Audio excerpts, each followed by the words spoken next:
Give me your Muggins and Cream, yeah. Clap.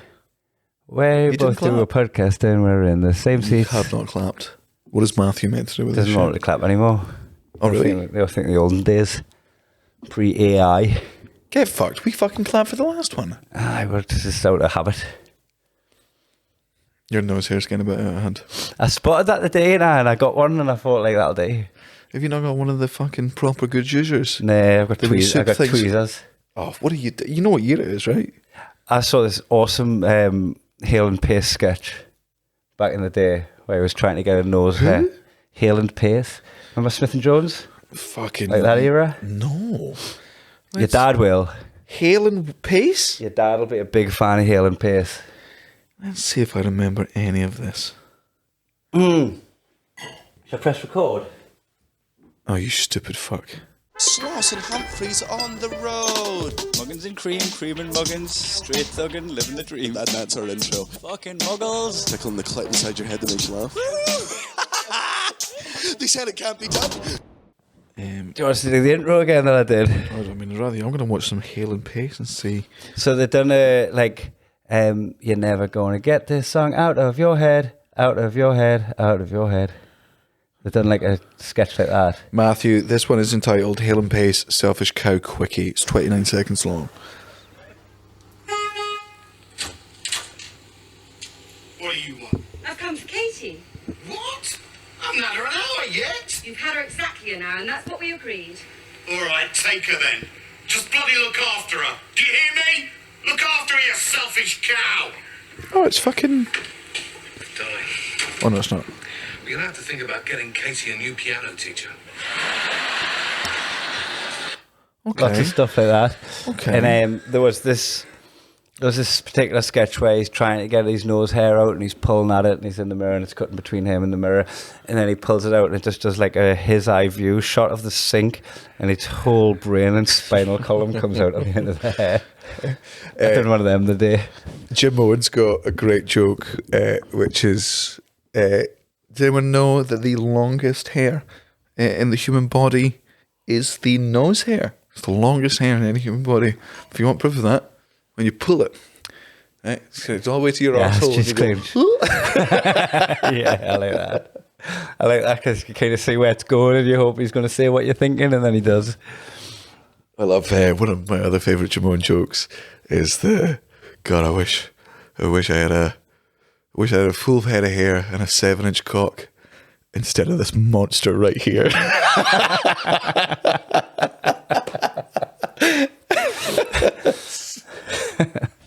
That's very funny. Oh, it's so good. That's like what's the cliche like? What's got two thumbs and love shagging? Like Yeah. that thing. It's like it's of that brand, isn't it? Yeah. No, man, I love the old fucking silly jokes. I mean, I'm sure I've told this on the podcast before, but I remember back when the great Ronnie Corbett was still alive. He's dead. Aye. And not a nonce after he died. Oh wow! How rare is that for people from that generation? Same height as them and all. Aye. It would have been easy. Could have blended in.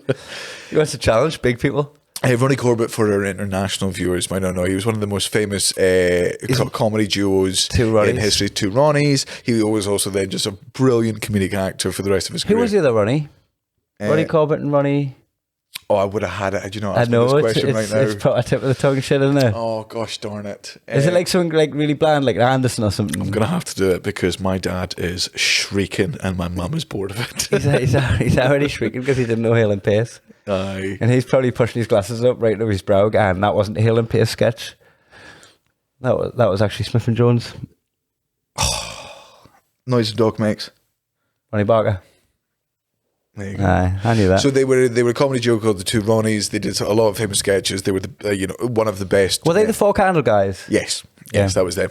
I did a gig with Ronnie Corbett way back in about 2000 and... There's a picture of you with Ronnie Corbett and Billy Connolly. No, Ronnie Corbett and... Fuck, who else? Michael McIntyre? McIntyre, Jason Manford and Rob Brydon. Nice.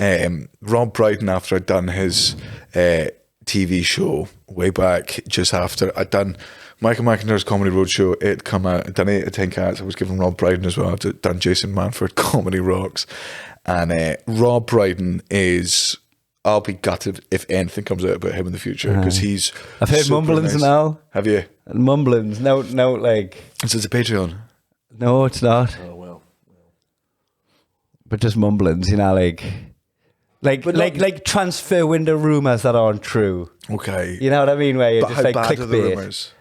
Like no more than like you know, when there's a panorama or something, you know, stuff like that. Where they're going, oh, I wonder if it's such and such, and you're like, huh? Right. But like, there's a few names in there that you're like, oh yeah, it could be them. Oh, I'd be gutted if it was him because he was so sweet at the start of my career, and my mum would come down to watch me record the show in London. I went on stage, I fucked up my joke, and in front of the audience to the point where I had to redo it. Right? You had pepper instead of salt. Sneezing all the way through my finale. And my mum was backstage and she saw me fuck the joke up, and she sort of went, oh! And Stephen Fry was sat beside her and put his hand on her leg and went, don't worry, I'm going to say cunt next. And then just moved his hand up her leg and went, no one will believe you. Oh, that's a lovely cunt. He's not gay, it's all an illusion. He's a beast. Stephen Fry is a heterosexual beast. Right, that's the truth. He only pretends to be gay so he can put lotion on lasses' backs. Imagine. I'd be devastated. Stephen Fry would be a fucking bad one. Like, not even if he was cancelled, just to come with that he was fake gay. Right. I'd be like, I'd feel lied to. Because of the lies. I've told you the story about the fucking time I was on Jason Manford Comedy Rocks with Ollie Murs, and Ollie Murs proved to be the dumbest man I have ever been in. It's always the ones you least expect. Ollie Murs is a singer who was on the X Factor. Man, man, he's on social media. I think he's a fucking really lovely guy, right? He's really, really nice. He's really genuine because that's all he can be. But thick as mints. Thick as the day is long. thick right? as pig's mince. Thick as pigments, right? He's doing the music on the show for Jason Manford Comedy Rocks, a show that was on TV in the UK in the back about fucking 2012, right? And well, like the little jingle interludes. That's countdown, but you know, get that. a little bit of that, but in the way that they do it on like Would he play Conan, on? played me on, and then also did like a music on one of his songs at the end. And man, super nice, right? I want to clarify this story. Ollie Murs was saying hello to all of the staff and all the people, all the production crews, getting photos with everyone. He was a diamond across the board, right? A real sweetheart. During one of the breaks, Jason Manford goes, "Hey Ollie, down at the crowd's here, do you want to do that joke that I told you backstage?" And I was like, "Oh yeah. Okay." So I was at the opticians earlier, and guess who I met? And the audience goes, "Who?" And he goes, "Everyone." Silence. Everyone look around. Jason Manford goes, "Guess who I bumped into?" It's guess who I bumped into. Did you remember No. And he was like, yes, yeah, it's essentially what I said. And he's like, oh, man. Is this the same show where you fucked up a joke? No. And you're like, oh, thank God no one will remember the joke I fucked up. Another Ollie Murs story I have not to take about. Let's just do this. Let's make this podcast like a really Z-list brushes. Right, okay. Oh, I've got loads of them. Ding dong, it's the sound of capitalism. This podcast is proudly sponsored by, and proud to be sponsored by, Thistly Cross Cider, the alcohol I drink in my spare time and have done for several years. So much so that I begged them to sponsor this podcast. The fact it's a personal favourite drink of both of us makes it so easy to do this bit. None of looking down the barrel and just lying about a script that you've been forced down your neck. You're like, no, we actually want to be sponsored by this company. If you watched any of the live streams I did during COVID, you understand that Thistly Cross has always been one of my favourite ciders. It comes in 5 delicious flavours. They are strawberry, elderflower, original, Scottish fruits, and my personal favourite, whiskey cask flavoured. Which is not just your own personal favourite, but it won the award in 2023 for the best flavoured cider at the Scottish Cider Awards. The UK Cider Awards. Is that right? If I was one of the judges, would have absolutely won it. If you go to thistlecrosscider.co.uk and use the promo code ThistlySloss10, you'll get a 10% discount code. And by using that code, you will also let them know that our very good influencing has actually worked. And then there will be more benefits in the future for both us and you, I imagine. And at the moment, this is only available in the UK. It's a small Scottish company based in Dunbar and East Lothian. And eventually, hopefully, with our help, it'll get big enough to provide cider to all of our listeners all over the world. Yeah, let's make it big in India, lads. Yes. We want all the Estonians drinking Thistley Cross. By going to thistlecrosscider.co.uk. Pardon me. I tell that story to Justin Moorhouse, fellow comedian at the Comedy Store, and he goes, man, I know what you're talking about. He's the nicest guy in the world. Phoenix Nice is Justin Moorhouse, by the way. Aye. Where we're doing name drops. He's like, he's the nicest person in the world, but he's thick as mints. He's like, I worked with Ollie once, and I was talking about my son who went to see his favourite band. And it was the I first actually time know his son as well, Barney. Aye. Right. So Barney had gone to his first ever music gig to see his favourite band, and all the way through the show, and Barney's telling Justin after the show. My favourite music band, Ollie Murs. He's telling Justin after the show, he's like, oh, so they played all of their good songs. They played a couple of new ones from the new album, but like it got to the end of the show and they hadn't played Sex on Fire yet. They hadn't played their best song. And then they all left the stage and it was like, no, everyone in the audience decided not to leave. They decided to like stay, and we all started clapping. Baby's first encore, right? So, first encore. He just thought it was like organic. Yeah. So Barney's telling Jason this story, right? And Justin, the story. Justin is relaying the story to Ollie Murs, being like, and the kid doesn't know what an he doesn't know this is how music works. He's my son. And Ollie Murs go, man, I hate when bands do that. That's why I always have my set list written down on stage.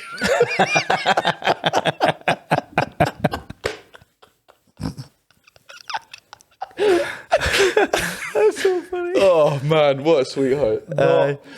Not 3 brain cells in that whole brain head. Remember when we met Kai Sones? you know, he's another X Factor one. I didn't think he'd done that well, and it wasn't one of the first seasons. Like, when I say not that well, I think he got like to the last 4. I didn't watch these things. Are you? But like, and you done Soccer AM, and he was just like. He was somebody that we didn't really know, but he was a singer and he was on the show. But the footballer that you did know was Mikael Silvestre. Yes. And he gave you a bottle of his homemade rum. Which me and our friend Matty drank while watching the UFC once. And we couldn't believe we were drinking. Mikael Silvestre, like Champions League winning Man United player. Nationality. See if you can remember his nationality. French? Silvestre. Silvestre. Seems a bit right. Maybe a World Cup winner. Yeah. I think... Oh no, maybe you're right. Maybe it was a person called Kai. I think it was KYE. I think it was Jake. Okay, because I've certainly done a show with Jake Quickenden, who was the one that knocked Paul Smith out. Yeah, I know that name, but I only know that name from Fighting Paul. No, it was Kai Sones, because like I'm obviously gonna remember that because I rarely meet someone that's got the same name as me. Just maybe yourself. I remember. Did you ever do the horn section? No. With Alex Horn, where they play music. They're like, no, I couldn't do it. The Fringe. I was. I think I was really nervous about doing it. Like Marlene it's tricky. Pitching it to me, and I think I turned it down for like 3 years just because I didn't have the confidence to do it. And now I've never done Taskmaster. So. Well, I did do it, and I've never done Taskmaster. Okay. But mine was very different because I was like, I only do one musical bit in my show this year, and that's the battle rap bit. You know, not the battle rap that we did on your tour, but the battle rap that I did to set it up. You're very sexist battle rap. Super sexist, right? So Molly and I was like, oh, Alex Kai does this battle rap at the end of his show and all that. Like, just play the tune. He normally plays a Dre beat, but if you can do the like, I think it's still Dre was the track. He's like, if you can just get the riff for Still Dre and do that, you can just set it up and then do the battle rap and you play the music. And they asked to see it first, and she recorded me set and sent them and went, "We're not doing that." So I can remember it.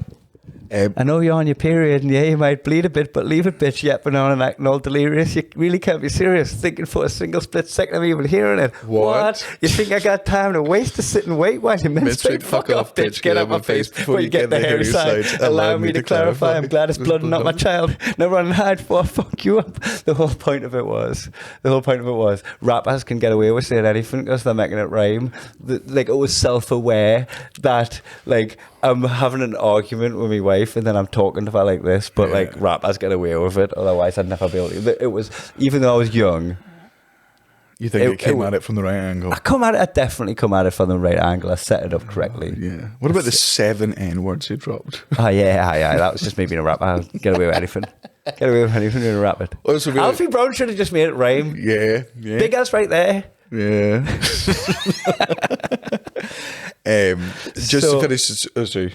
So to wrap it up, we kind of have them on, and then she was like, "Oh, I'm sure there's something else you can do," and I ended up doing, the Rubik's Cube bit I did when I done the 2 granddads. And I was playing my granddads against each other while completing the Rubik's Cube. They put tension music on for that, and they were really good because they were actually watching us doing it. And like, I'd fucked a bit off, and they actually like hit the notes, so they actually made the tension go with like actually how I was feeling. Yeah. So like, my heart dropped because I'd fucked a bit up, and then like they picked it back up as I started getting my rhythm again and moving a bit faster. Yeah. And that gig was also noteworthy because while I was backstage, Hannibal Buress was shooting a documentary about doing the Fringe. I don't know if it was just for his own personal channel or... I was on one. I don't know what it was for, but I was on a gig with him when it was the same thing. He was filming the set. That was one of them things where I was watching the latest Spider-Man, and I was sat next to Natalie. I was like, I know his dad very well, and I've gigged with him when Hannibal Buress was talking to Tom Holland. Yeah. Just to finish the Ronnie Corbett bit, sorry. Oh, yeah. I realised. We did the gig in Brighton, I believe. It was for a kid with cancer, so don't ever say I don't do anything. And Ronnie Corbett was on, and he was just doing proper old school jokes, like really old school jokes, like mother-in-law shit or that long form jokes, and he was so legitimately fucking funny. Like Mick Miller. Well, it's like, when your fucking granddad used to say shit like, it's the way they tell them, and you're like, well, that's not true. It's like, don't get me wrong, I'm funny because of the way I tell it, but I'm also funny because the originality, and the things I talk about in your own voice. Yeah. And then you watch somebody like Ronnie Corbett, who was just a master, and you watch the way he tells a joke that I'm fully capable of telling. The way I tell it was nothing. It would never compare to the way he told the fucking story. I do love a long, drawn-out joke told by somebody that commits to it. Oh, the Scarlett Johansson bit is my favourite joke of all time, which I will do on a podcast one day, but it would have to be... Don't do it now. You know the joke. But you mean you'd have to do it to a guest? I'd have to do it to a guest. Okay. I don't think it would work. I can try it. Is there a new Scarlett Johansson? What, she's a kid? No. The other day I was doing the episode with you where you were trying to guess whether you were more famous or less famous than a person, and I brought up Linda Lusardi, and Linda Lusardi was like the name that you would just implant into a conversation if you meant a hot woman. Yeah. Right, like Scarlett Johansson just was that quiplash safety quip for fucking years. Yeah. Is there a new name? Who's the hottest woman in the world? Who are people just saying as if everybody knows that she's the hottest person? Oh, fucking Sydney, what's her face from Scary Movie. No. I don't even get on it. the main Neve Campbell's character in Scary Movie was called Sydney. Oh, Sydney Sweeney. From the tea bags advert, the tea bags, the tall one. Sydney Sweeney, who was in White Lotus and Euphoria, which I haven't watched. She's pretty spectacular. Who's the hottest bloke? Oh, it's got to be fucking. It's still got to be Henry Cavill, right? Henry Cavill or Idris Elba. I think just only because I've spent a lot of time with him recently. I think Fassbender's pretty fit. I don't think Fassbender's currently hot though. I can't remember the last big movie Fassbender was in. I've just watched all the X-Men and all the Alien movies. It's Barry Keoghan's the fucking. But he's not hot. There's plenty of fucking. Oh, you know what? People, I'm sure people find him attractive, but he's not hot. Like, I think people find him attractive. He's got draw, he's got an appeal, he's got a X factor and all that. That's like me throwing Kieran Trippier's name in. Kieran Trippier, lasses love Kieran Trippier. Man's not hot. Yeah, but I think it's unfair to compare Barry Keoghan to like Benedict Cumberbatch, where you're like, oh, that's an acquired taste. I think Barry Keoghan is. Nah. He's hotter than both of us. You know what? Like, he's like an amalgamation for both. I didn't think. Yeah, and he's got my cock. He got a big cock, and he got absolutely buff for Saltburn. Yeah. But even then, like, the other guy was meant to be the hot one. Okay, I understand what you're saying. Like, you know how in American Pie you had the naturally hot one. What was she called again? Not Misha Barton. That was the OC. Anyway, but then you had the girl that put the flute in her pussy. Oh, Alison Hannigan. Right, and she still ended up in all the FHM hot lists, but she wasn't like traditionally hot. Like, I think Barry Keoghan is like that, where like he's a bit of a curveball of a hottie. Mm. Okay, so wait. Like, I think Olivia Munn, she's like traditionally like 10 out of 10 smoking, I think. John Mulaney's wife. Is that actually? Yeah, but I was being derogatory. I was purposely undermining her entire career. Right, you know, everything that I said about him being a fraud for cheating on his wife, take it out back. That's who his son's with. Is it? Yeah, because his son, I think, is only like 6 months older than my son. And our tour manager's got the same. Our tour manager's the same tour manager for John Mulaney. Yeah, and he mentioned John Mulaney's wife a couple of times when he was just like, you know, just telling tour stories. Like, you can't call Olivia Munn John Mulaney's wife. That's not like no, like he's. Can't my girlfriend come? His girlfriend was there, but I didn't realize because what have I just seen her in? She might have been in one of the Predator movies. She might have been. I know her from. And she was in one of the X-Men movies. She was also in the Newsroom, which was really good. And yeah, man, she's an unbelievably beautiful woman. Yeah. The fact that John Mulaney could get Olivia Munn, I'm like, don't get me wrong, I'm glad I settled for Cara. I don't think I'm going to reach Olivia Munn levels with my comedy. I'm not saying you are. I don't think this is something I'm going to worry about personally. No, I don't think I have to. I think I could go through several levels of comedy and Natalie would still be peak. Oh yeah. Like I could go through levels. I think the best you would do is if you like made it in Hollywood, not in the sense you're like an A-list or anything, but let's say you're getting like a couple of roles, funny characters off to the side, but curveball guy, yeah, Barry Cohen. No, you're not curveball. Dancing around with me little dick. At the end of Saltburn with belly. I don't think you would be fancied by the public woman, but I think you would do well in Hollywood because it would just be like really powerful Hollywood women who are either like execs, casting agents, producers, PRs, or like fucking really famous actresses. I think they would fuck you for a bit of rough. Like I think they would. You know what? I've always got that bit of rough side of us because I'm still not gonna like. I mean, even though I have a million times on the podcast, I'm not gonna drop the ball socially. Yeah. Man, I think if you were in fucking Hollywood, the most common sight in the world would just be you walking out of the trailer of a very high up exec, just putting your shirt back on. What happened in there? I got the role. She made me sign 3 NDAs. I don't even think they're a real rap group.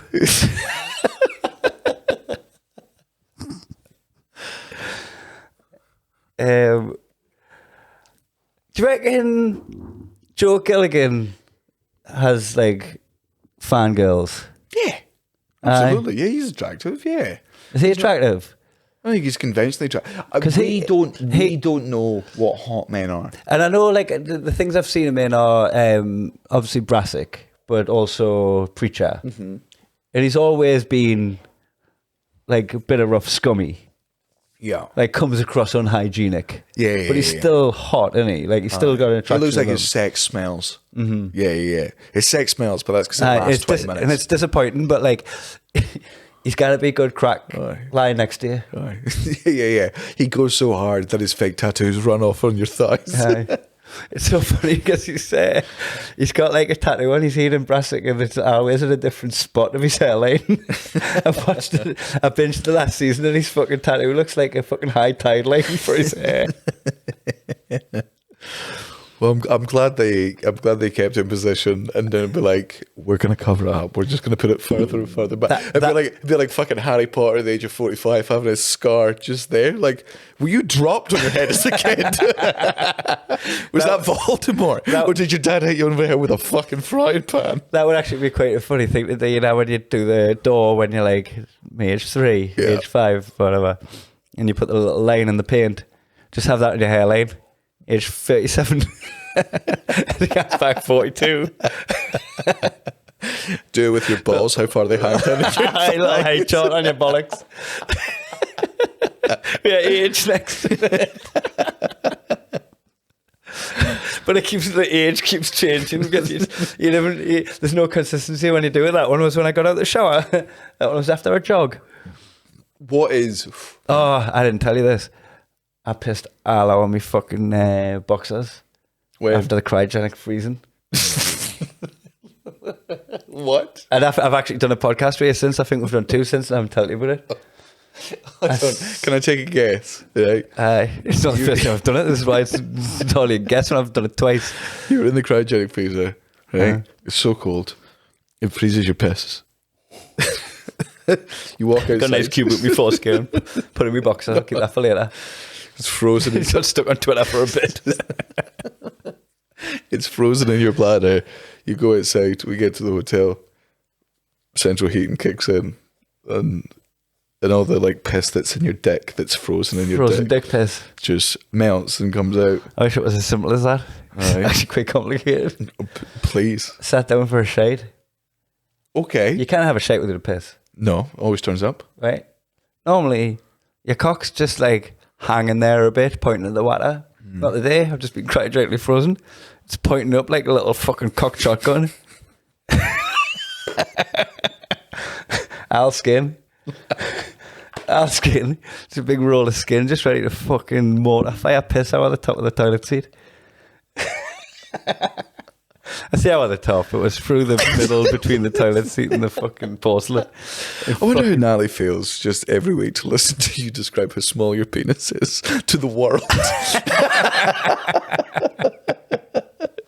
She's like, it's really nice that you call me beautiful every episode and you say that I'm out of your league every episode, but if you could stop just making me seem like... You know why I did?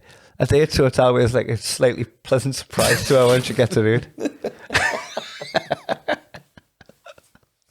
Like, I was expecting to be smaller. Been married for 10 years, but playing main games here. Give me that thigh chart. Gaslighting us to make you. I'm like, I would start as well when I'm near you.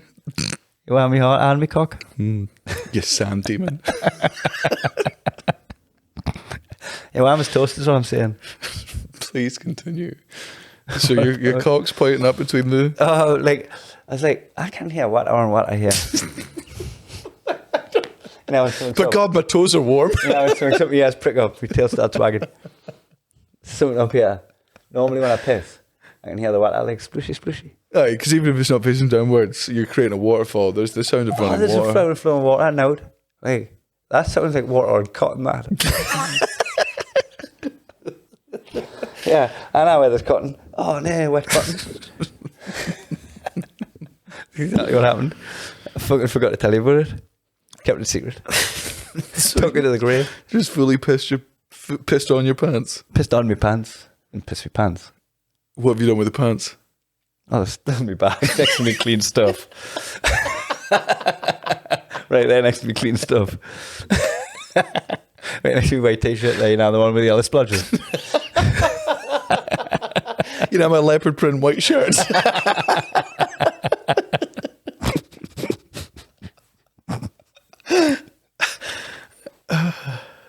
That's all right. What names you got to drop? Oh, well, I mean, I got like fucking big names to drop because I know famous people. I've got unlimited stories about fucking Reese Nicholson, but none of this, like me and Reese, when we started comedy. You've got a story with Henrik Larsson. I do have a story about You tell it backstage today because we're in Sweden. I've definitely told that one on this podcast. I don't know if you have, but I'll do a quick version of it. Henrik Larsson, for those of you that may not know, was a Swedish striker, one of the greatest strikers in the history of football. One of the best footballers ever. He played for Celtic for several years, was their greatest. And then he actually like all of the chat that like, oh, you can do it in the Scottish League, but not the Premier League. And then he come to Man United and just done fucking smashed it for them. And then Barcelona, I think. And then Barcelona. Yeah. So Henrik Larsson, footballing legend.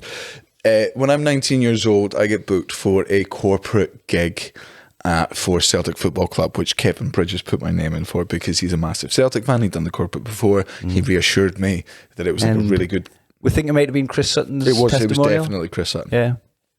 So it was like the whole thing was there was music, there was dancing, there was whatever, and then comedy as the warm up, and then it was like an hour Q&A with Chris Sutton to answer questions and tell fucking stories from his time at Celtic. And Chris Sutton gets there and he decides that he doesn't want to stay till the end because that'll be boring. So the only act that he'll bump, he'll let the dancers do their thing, he'll let the singers do their thing, but he's going to put the warm up comedian on after him, the 19-year-old warm up comedian. After Premier League winning Chris Sutton. So he goes up, smashes it, room full of fucking people, makes them all laugh, and then at the end they thank him, standing ovation for him, great, and the host goes, and now for some comedy, and 75% of the room stands up and just goes and gets drinks, starts talking to each other. 19-year-old me goes on stage, no idea what to fucking do, so I just go into my material. I don't know how to get this fucking room back on side. I don't think I could. Like, I'm not Scottish enough for this fucking Glasgow Celtic. And it would have to be football material, and enough people would have to laugh at the first couple of jokes for the rest of the people to tune in. Yeah, like, I got the attention for a bit. Man, fucking my uncle, massive Celtic fan, who I brought down specifically for the thing, also gets up and fucks off around the room. Nobody cares. One of the only people in the audience who pays attention for my entire set is Henrik Larsson, who is sat front row beside fucking Neil Lennon, right? And people keep coming up to Neil Lennon and asking for photos, and he's like, yeah, sure, come down. He takes a fucking step with them. And then people keep going to Henrik Larsson, hey, can I have a photo? And to every single person, he says, no, I'm sorry, I'm watching the comedy. Great. And he turns back What a around guy. and he watches me do my my stand-up. Tongue in his bottom lip, going all the way through. He didn't miss a single beat, did he? Yeah, that was when I was doing my Josie jokes, so very offensive. I was doing X. What the fucking... He said Reese Nicholson. Reese, well, no, the problem with me and Reese is Reese has changed and grown and matured, and their journey since I've known them since they were 19 to now being a Netflix acting star to being on a judge on RuPaul's Drag Race. Like, they're one of my oldest friends in the fucking world. When we started, we were two absolute nobodies. He used to work in the theatre that we would both perform at the Enmore, where I filmed my special and I'm almost certain Reese filmed their special. Like, the only reason I sold out any shows, or I didn't even sell them out, that's a fucking lie. The only reason I sold 17 tickets the first time I was at Sydney Comedy Store was because Tony Woods was playing a fucking big room, and when he was sold out, Reese was on box office, and people would be like, can I get tickets to see Tony Woods or David O'Doherty or Sarah Millican? And go Reese would see Daniel. No, Daniel's sold out, you got to go see that. But I will never ever tell the stories about me and Reese will never ever tell the stories about us, because they are just horrific. But they are just... But he wouldn't get cancelled for his horrific stories. They. Huh? They. That's what I said. He said he. And don't get me wrong, they've got a dick. I was actually impressed when you were doing it as well. I was like, fucking, he's smashing the they here. You spelled that one wrong. That was a they are. that was a there. Yeah. But also, I was watching that going, yeah, even after a wine. Yeah. Oh, And then I still managed to fumble it. after going to their hard. wedding, and I do mean the plural. I mean his. I fucked it. Their and Kyron's wedding. Gorgeous Kyron Nicholson, Reese's now husband. And I'm pronouncing them and them. Yeah. Reese doesn't give a shit. I've said this. Reese does not give a fucking shit if you fucking mischief. But like make an effort still. Yeah. Like if you were to do it several times in a row, I'm sure at one point they'd be like, "All right, man, like just we're friends. Have a bit of respect. I've made a simple request. Aye. Like if you asked me to call you Thunder, I'd call you Thunder." Would you actually? No, but Yeah, Reese called me Thunder. Thunder. Thunder tongue. Mm-hmm. You call us Thunder tongue, please. Aye, yeah. Why? Because it's lightning fast. Mm-hmm. Aye. Aye. Yeah. Okay. It leaves us shocked. There are stories about the first time me and Reese met when we were just two young comedians doing too many drugs, and just our only way of standing out to each other was saying the most horrific stuff.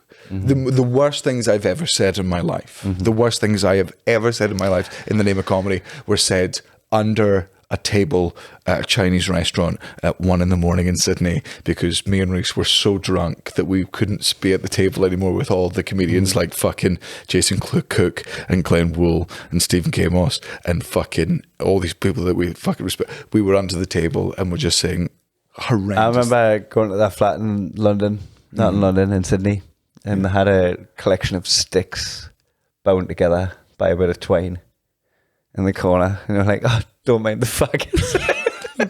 And then for Christmas they put lights on it. A Christmas faggot. Here's one of the few things that I think Reese might even let me say, and even then I think this is touch and go. This, by the way, this is really offensive. I acknowledge that it's very offensive. We were doing it at the age of 18, 19. This is how we made ourselves laugh when we were high and drunk under a table at a point when we didn't feel like we were fitting in with like all of the professional comedians above us. I had recently found out about the tiger that has Down syndrome. And feel free to Google it. It's a real thing. There's a tiger in the world that has Down syndrome. And I was telling Reese the story and they were like, "There's no way. I don't fucking believe you." And I showed them the picture. And when you Google the picture of this tiger with Down syndrome, it's a tiger with Down syndrome. Oh, yeah. It's the happiest tiger you've ever seen in your goddamn life. It's man, it loves chicky nug-nugs. It is. It's having an ice cream. Yeah. With its big fucking Keep shouting, tongue. "They're great." Keep shouting, "I'm great." It's a tiger with Down syndrome. Anyway, he says, phenomenal golfer, bit of a shagger. And we got into this bit, which was just the reason this has happened was because there was a zookeeper with learning difficulties who fucked the tiger. And it was just us under a table just being like, "I don't know what happened. I don't know what I would do with the tiger. The tiger looking good." You got to keep my gloves on. Right. Just a horrific bit that went on for way too long. We are shrieking with laughter under the table, right? And I think if you're Is that how it looks? I'm sucking his dick. Their dick. There's a bunch of them. I'm ahead of my time. Sucking their dick. How many people are under there? I thought it was just you two. He said their dicks. God, how good is Grindr? I didn't even hear them come in. So me and Reese are under the table doing that fucking horrific bit, making each other just scream with laughter at how inappropriate. And I think if you were to ask Reese now and you ask me, we both acknowledge that it was a really awful bit that doesn't have any place in the world, and it's my fault for bringing it into the world. And even We don't talk about 12 to 15 years later, he's still doing the voice on a podcast. And me and Reese are still doing the voice in private to each other. Voice noting it. Man, we used to go from seeing each other every single year because twice a year I would be at Melbourne Comedy Festival, Sydney Comedy Festival, whatever. I'd be in Australia, and then they would come to Edinburgh and we'd hang out. Then we see each other twice a year, and then our careers sort of blew up, and it was like I was in Australia less, they were in the UK less. It was maybe once a year. I became really good friends with their partner, Kyron. So we still see each other, but it's sort of we're not out drinking every night. It's like, we're like, okay, this is the day that we'll fucking hang out together. This is what we'll do. Then COVID happens. And because COVID sort of happened towards I think the last time we've been in Australia was about the September or the October. I was 2019. I was meant to see them in the March, April. Obviously, COVID happened. All the comedy festivals were cancelled. My 30th birthday comes round. And I don't know if you remember my 30th birthday. But You had a festival in the garden. Yeah, Cara was amazing. Cara made a fucking... silent disco. A music festival called Sloss Fest just at our fucking house for all of our friends. And the day after my birthday, there's a knock at the door and Cara's like, I've not ordered anything else. And this cake arrives. And I'm like, you got me a cake? She's like, you had your cake yesterday, dickhead. We had a 3-day festival. I open it up. And it's a tiger with Down syndrome on it.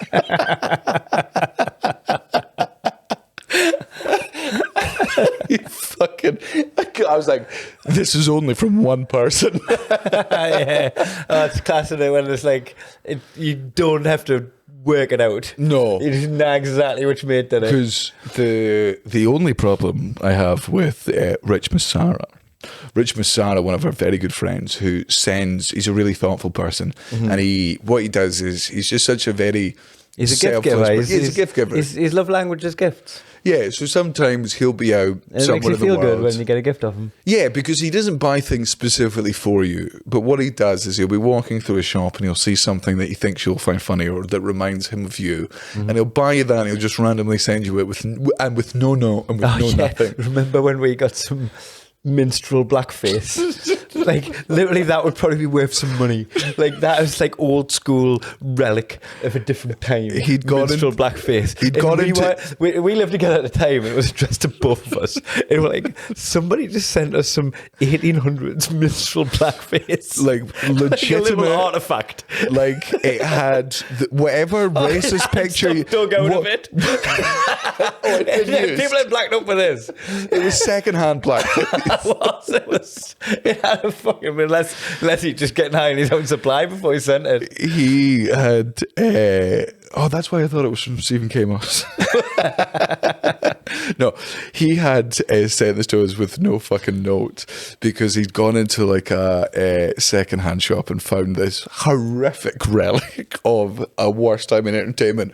He's like, I know who will enjoy this. We never used it. I know that's what you're going to ask. Never. So if anyone wants it, it's still there. Oh, no, I think I definitely don't still have it. I think it got thrown out with the Lost Prophets signed deck chair. Oh, yeah. Remember when we come back from a music festival with the Lost Prophets deck chair? Ian Watkins had signed it. Yeah. And then we put it in the skip. Yeah. It was sat in the house for ages. We're like, we've got to get rid of this. That had to go, yeah. What an actual fucking legit monster. Let me see if I can think of any other celebrity stories. I ever tell you about my time with Russell Brand? You fantasized, made some stuff up. Ronnie Chang, friend of ours. Like he's always like, we follow each other on social media, and I'm obviously posting all the time about Natalie's dog park and the Dog and Bone. And he just messaged one time, just going, "Is there any way I can donate to this?" He obviously lives in New York. He's from Singapore, Malaysia. Australia, but half Singaporean, yeah. Right. And he's nowhere near the dog park, so he can't enjoy it. But he's like, "Is there any way I can donate something?" No way you can enjoy it. Num, num, num, num, num, num. Casual racism from Daniel Sloss. Nothing casual about it.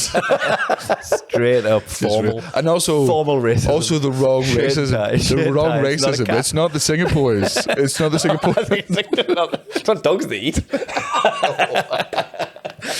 Singapore, the reason that was double racist was like when you fucking, if you were to accuse like when racist English people call Pakistani people Indian. It's not only racist because the thing you said was derogatory, but you actually made it worse by getting the derogatory thing wrong. Yeah. That was so. Ronnie was like, "Is there any way I can donate to buy a dog a meal?" For instance, obviously, when I'm at a restaurant, you can't buy a dog a meal, and I was just like, "I mean, if you want to buy a dog a session, you can."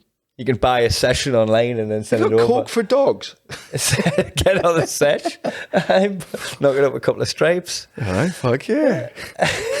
So he went online and bought like the equivalent of like 10 sessions online. So Natalie like went, right, it's easier to give out 2 birthday parties than 2 sessions, and it's about the same money. So she'd done like an online like tag which friend you'd invite your dog's birthday party in. Ronnie Cheng, he's in a Marvel movie, he's in Shang-Chi, like he's a friend of ours, we've done stand-up He's with him on for the years. Daily Show. He's Emmy award-winning fucking He's writer. won an Emmy recently for the Today Show with Trevor Noah. And oh mate, did I ever tell you about, I'm sure I've told you about this, when we walked past each other at the Fringe, I didn't even know he was in town because I didn't think he had a show on, but he must have just been popping in or doing a short run or something.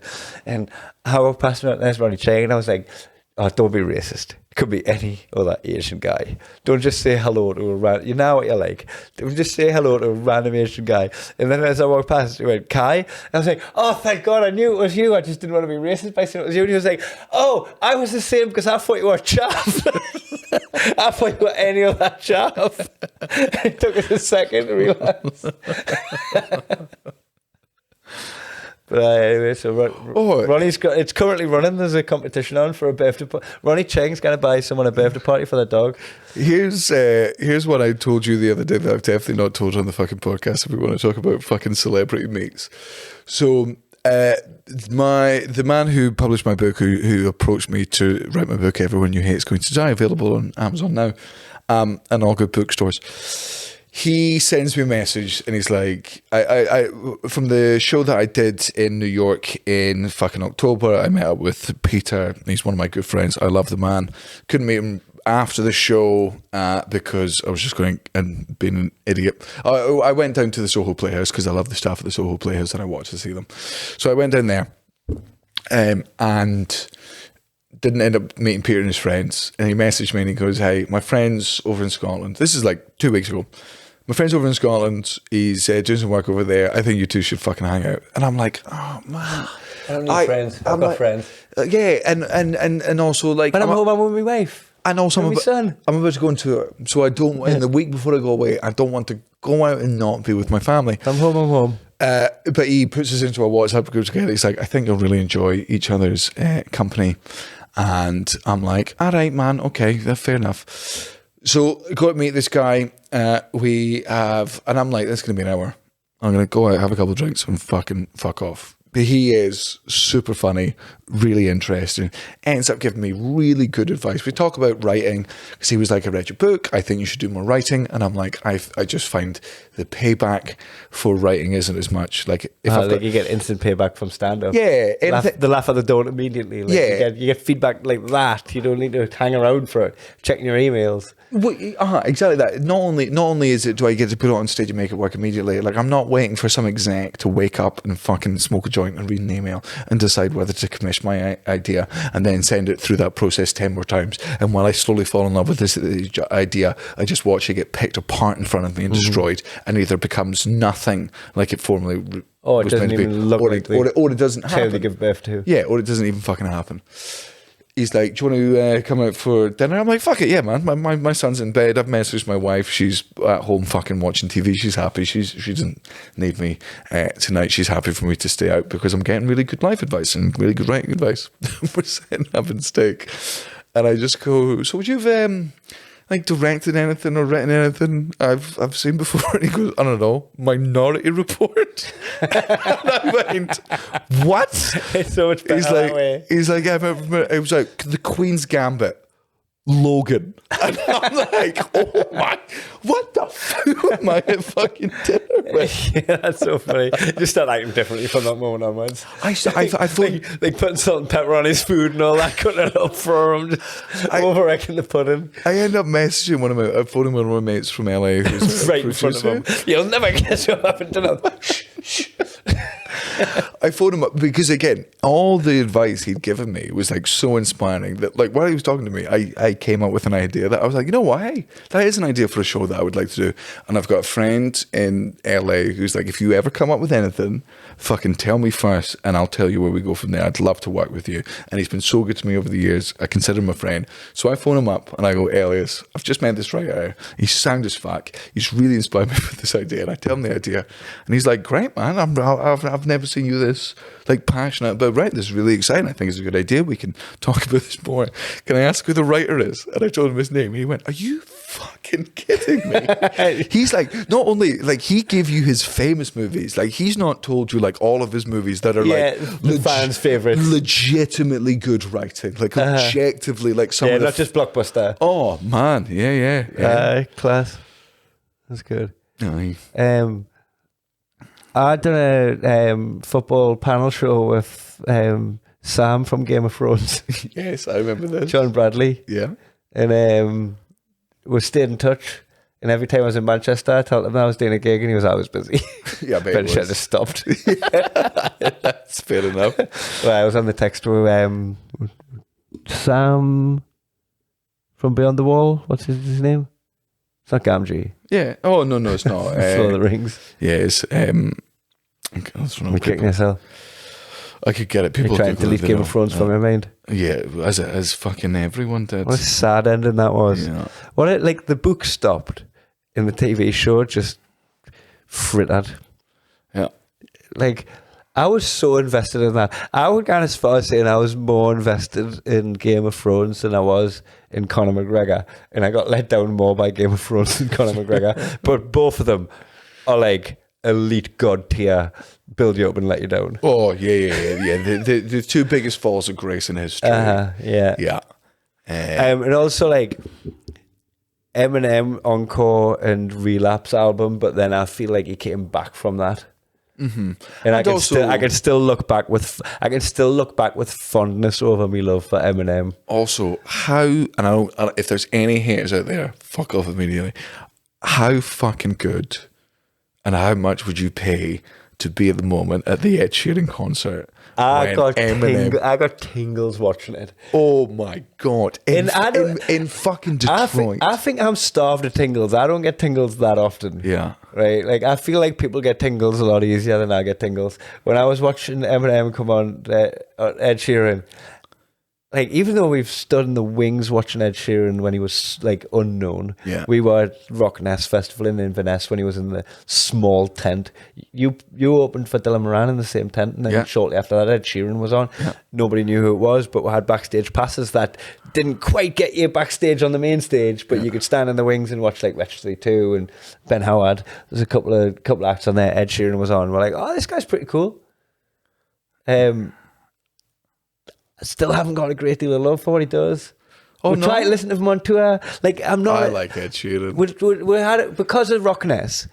We'll listen to him along with Ben Howard and a couple of like bands that were at Rock Nest because that was Ed like Sheeran to this day is when we drive Kaelin to get to sleep. It's Ed Sheeran. Yeah, but like, can't say I'm a fan. You know, like if someone offered us free tickets in Glasgow and I was off, I'd weigh up my free time against it. Mm-hmm. You know what I mean? Like, if someone offered us... Do you not think... Okay, I understand what you're saying, but do you not think it would be a little bit like the time that we went to see Elton John, in the sense that you're going to be like, I don't know that many Ed Sheeran songs, and then you get there and you're like, oh, I know every Ed Sheeran song. Yeah, I probably do. Like, not a lot of them. But when Eminem came on in Detroit, very sure, I was like Ed Sheeran went from like there in my opinion to fucking there in my opinion. I'm like, oh, like... You respect it. Mm. Yeah, absolutely respect it. Whether I've paid much attention to your career or not, like I fucking like. Have you never seen the fucking Jamie Foxx? I can't remember what interview it was he was doing, but he's talking about Ed Sheeran. So Jamie Foxx sort of discovers Ed Sheeran before a lot of America discovers Ed Sheeran, and I'm going to butcher this story, so I highly recommend you type in Jamie Foxx, Ed Sheeran, and get the better version of this. But the crux of it is like there's this big show somewhere in America that Jamie Foxx does. It's comedy, it's music, it's dancing and everything, and Jamie Foxx books fucking Ed Sheeran from it, and it's predominantly fucking black crowd, right? So Jamie Foxx goes on, I don't know if he raps or he does comedy or he does any of his other wealth of talents that he has, but eventually he brings on Ed Sheeran, and he's like, for the first fucking minute, every black person in that crowd is like, is Jamie Foxx insane? Like, why is he brought this fucking little white ginger boy? Where's the puppeteer? What's going on there? And then Ed Sheeran just murders. And the second he gets into the fucking beats and everything, all that absolutely fucking smashes it. Can you remember Mr. Hudson? He done a track with Kanye West. He done a track with Jay-Z, Forever Young with Jay-Z. The one with Kanye, I think, was a bigger track or like a more popular one. I just can't remember what it was called off the top of my head. So he just like, I actually enjoyed his album as well. And he was just this like fucking, he seemed to be in the charts at like 3 different positions, one with a solo hit, one with a featured artist, like, you know, like what Ja Rule was back in the day. And I'm like, this guy's gonna be fucking massive, what a fucking launch. And then he just disappeared completely off the grid and like got you somebody that I used to know. Aye. Yeah, one track and massive and then gone. guess, you know. Right. But this wasn't just one track. It was like one good album, a couple of featured artists. Like he's fucking big in the hip hop scene, like with Jay-Z and that. And then I just randomly tweeted, I wonder where Mr. Hudson is now. Does he just like work at the post office or something? And Mr. Hudson liked the tweet. Daniel, I didn't tag him in. That motherfucker searched that. He found that. Brutal that. I've got a similar one to that. There, I'm gonna have to Google. Oh no, I've got it. There is. Did you ever watch the Jerry Seinfeld documentary Comedian? Yes. It was with about Ricky Gervais, Chris Rock, no. Louis C.K. That was 4 comedians talk, and I can't remember the name of that show. That might have been called The Comedians, to be fair. There's a documentary, and I think it must have been 2010, 12, somewhere around that time. And there's a comedian called Orny Adams, who is like the up-and-coming star. So it's a documentary following him, but also following Jerry Seinfeld. Orny opens for Jerry. Jerry thinks Orny's going to be the next fucking big thing. And it's sort of following a mix of like Jerry Seinfeld doing stand-up and Orny Adams finding his way in I do comedy. think I've seen this, yeah. Now, Orny Adams I listened to him on the Mark Maron podcast a couple of months ago. And Orny Adams is like, that documentary fucked me over. Like, don't get me wrong, I was a bit fucking psychotic and hungry, but they made me look really bad. And here's the thing, guy. Orny Adams does come across as really, really bad in that documentary. He comes across as like, just like, almost like psychotic and narcissistic and like not willing to take It doesn't come across as driven and talented. Oh, it's driven and it's arguably talented, but it's like man, it just doesn't paint him in a fucking good light. Now, I acknowledge the fact that maybe he got a fucking bad rap. At the time, a friend who recommended the documentary to me, she goes, "You got to watch this. This cunt is insane. He's mad. He's mental." Right? This is in the early days of Twitter. So I watched the documentary. I don't have her number. I'm just going to go on Twitter and I'm going to tweet her. And I publicly tweet her just with her at, and I go, "Hey, I just fucking watched the documentary. Jesus Christ, Orny Adams is a fucking cunt." 17 seconds later, we both get like a reply to it from Orny Adams being like, "Yeah, I've heard he's an arsehole." And I'm like, you Google your name that often? Like that? There, like your alerts. Yeah. It's got on alerts. Yeah. Did you ever see that? I think it was Justin Gaethje, the UFC fighter, where somebody had posted a picture of retweeted a picture of Justin Gaethje like after a fight where he's like fucking ripping gloves out, just going, "Why can't I get a man like this?" And then he just replies going, "Hi." And she replies going, "No." It's like, it's literally me. It's literally me in the picture. She saw 5'7" in his bio. And she was like, "Hey, your camera made you look fucking taller, buddy." Way fucking taller. All right, well, this is obviously called the Name Droppers, because that's all we've done this name fucking drop podcast. And I feel like we've got more to give. We've got more names to drop. That's for another podcast. But I feel good because I feel like I know for long-term listeners, we've definitely repeated some of the stories. I appreciate you sitting through hearing those again. I hope we told them in like newer creative Most people ways. don't recognise any of the names that we've dropped. Yeah. Niche name droppers. Aye, I mean, look, I could tell you my Cal Pen tattoo story again. I could tell you my David Schwimmer story again. But David Schwimmer's the goat of the, as far as it goes. yeah. Me and David Oh, Schwimmer. here's one that's really embarrassing. Like, I'll end with this, and this is I've not told you this before, right? And I'm super fucking embarrassed by this. I can't right? wait for this. So the X tour happens. I'm in a really bad place for a lot of it. I'm enjoying the success of it, but a lot of it's just been away on the road so much and being away fucking too much. And during this time, David Schwimmer messages me on Instagram and he's like, "I thought I'll not blow smoke on my own arse, but he was super complimentary. Like, it was that, man, I was glowing for 7 days after the stuff he said. And then, like, I met him in LA and we hung out and he was so fucking nice. And then later on in the year, later on in the year, I meet up with him in New York. Cara comes out, Troy comes out with us, he has dinner with us. Get your wife's name as the introducer. Yeah. I'm just like, don't say this is Ross. Don't say this is Ross. Rachel. So he's the nicest guy in the world, right? He's just talking to us about our interests and everything. He's super fucking sweet. I get home, the tour fucking ends. It's Christmas time. It's Christmas time. I'm home. I'm getting drunk. Not even Christmas Day. It's Christmas time. I think it was before New Year, or it might have been on New Year. I end up getting so drunk that at 2 a.m, I hate this. I said, David, you ever a message being like, hey man, Happy New Year. Hope you had a good Christmas. I'm really grateful that I know you. Smell his hair. Smell his hair while you're on. I'm so glad I found you. Like, and I'm steaming drunk while I message this because I think I was like I think we were with friends where the part we were at, and I was talking about him, and I was talking about. You think I text him now when you open your text message and there's like loads of blue, loads of blue messages, none grey.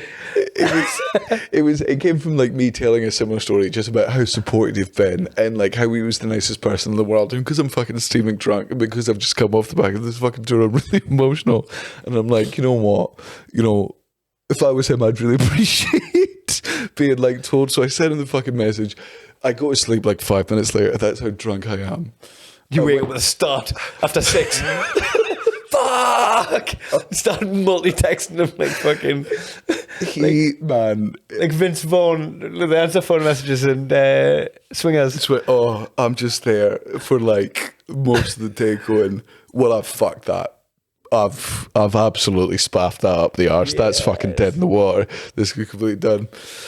About 5 in the afternoon, I guess it was when he woke up from his New Year. He sent me a really nice message, just being like, "Hey man, again, dude. Lovely to hear from you. It's been really great to get to know you. I'm really grateful to have you in my life as well. I hope to see you in the new year." And I'm like, God, blocked. Yeah, blocked. Fucking loser. Oh, you fucking needy bastard. No, man, that's so nice. As far as I'm concerned, the Jews can do anything. Oh man. Yeah. Well. Yeah. You'll go. Right. Well, we'll see you. What stories soon. you got? Aye. Message. What famous people do you? Oh no, that is good. What message in? Yeah, message in. Let us know really nice celebrities that you've met, and also definitely let us know if you've met a celebrity that was a fucking arsehole. Even if they had a reason for being an arsehole, we'll discuss whether they actually had valid. We can keep you anonymous, but like specify that. Yeah. Say that. No. We'll do it anonymous anyway. I just think that's just safe across the board. Yeah. Unless if you want your name to be said, specify that. Otherwise, we'll assume anonymity. You can do it in the Discord. You can do it to our email address. Yeah, I'll message the Patreon and Matthew will get it. Yeah. And if they're not Patreons, looks like you're spending £3. Not to tell us a story. We can't charge them to. We do have an email address, mugginsandcream@gmail.com. Yeah, or message I'd have to remember the login. Or go on Instagram, follow Sloss and Humphries on the road on Instagram, and send a message to that. So if you've got a story about whether it's positive or negative about a celebrity, even if it's if you want to call me out for a negative encounter you had with me, which I'm going to confidently say I don't think there's many of. I think I'm good to my fans. Aye. Those fucking scumbags. And also, like, no matter how low key the level of fame the person is.